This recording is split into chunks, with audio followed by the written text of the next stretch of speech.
Oh, sure. Everybody, let's sing together to Jennifer, okay? Ready? Happy birthday to you. Happy birthday to you.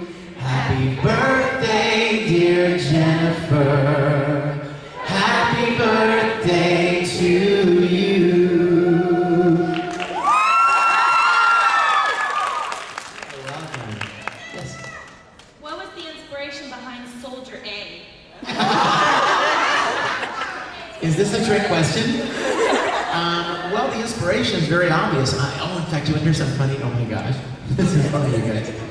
Soldier A is a song that I wrote to basically describe what all voice actors have gone through at some point in their careers, where you're asked to play characters that literally are so unimportant they don't have a name.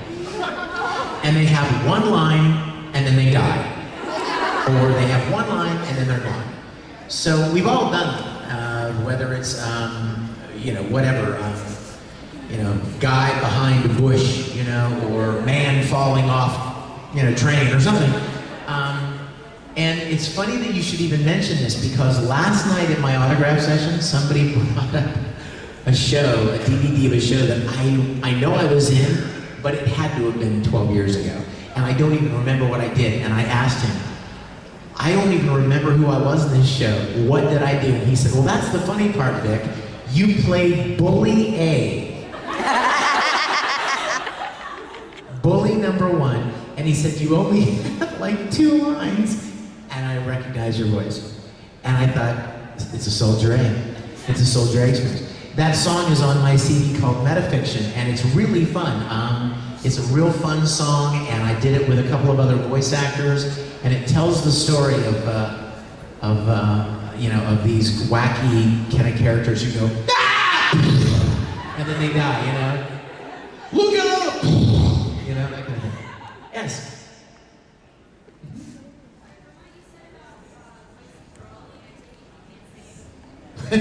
Broly can't sing? Is that what you're asking? Yeah, Broly's not a singer.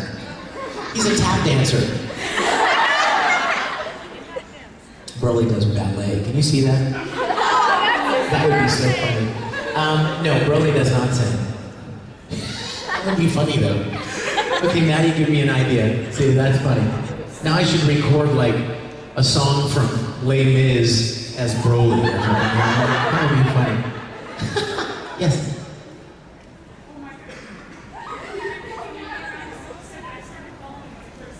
What? Oh no! Oh sweetie, it's okay. Is this your mom? Hi mom. I'm so excited, sweetie.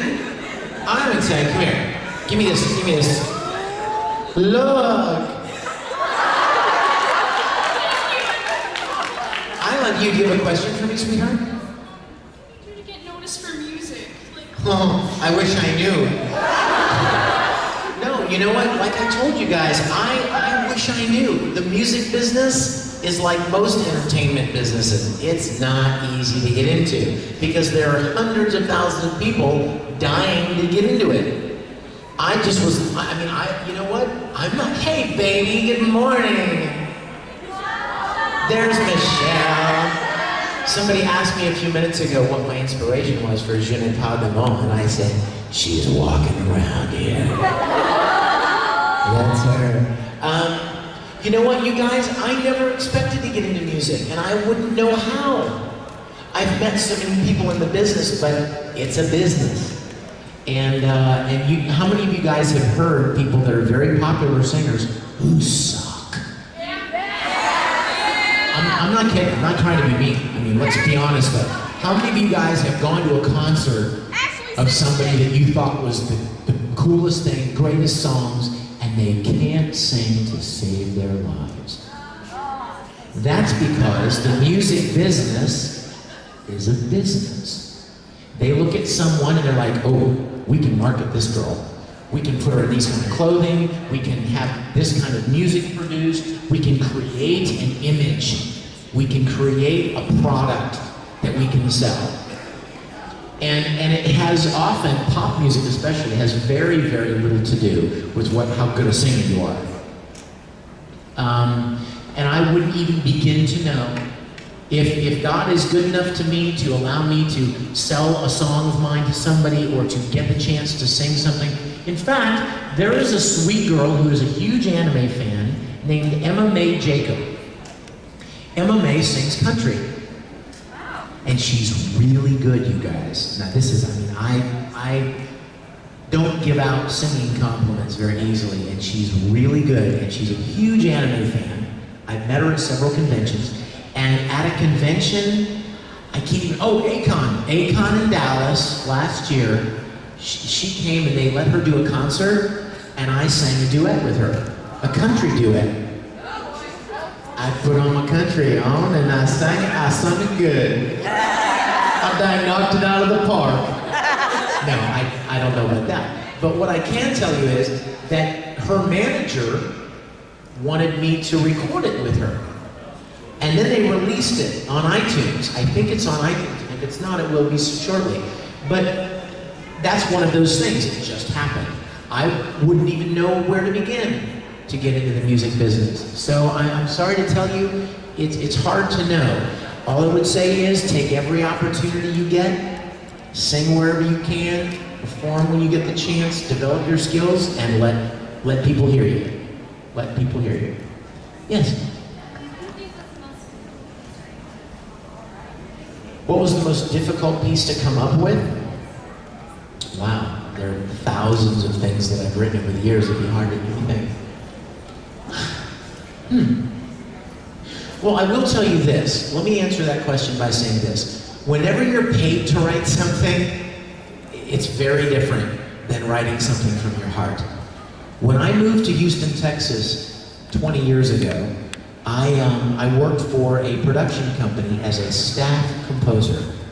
You know what that means? That means that an ad agency comes in the door and says, "We need a piece of music for this commercial. We want it to kind of be like fun, but we want it to have kind of a sad part, and we want you to sing the client's name 4 times somewhere, and we want it to go da-da-da at the end."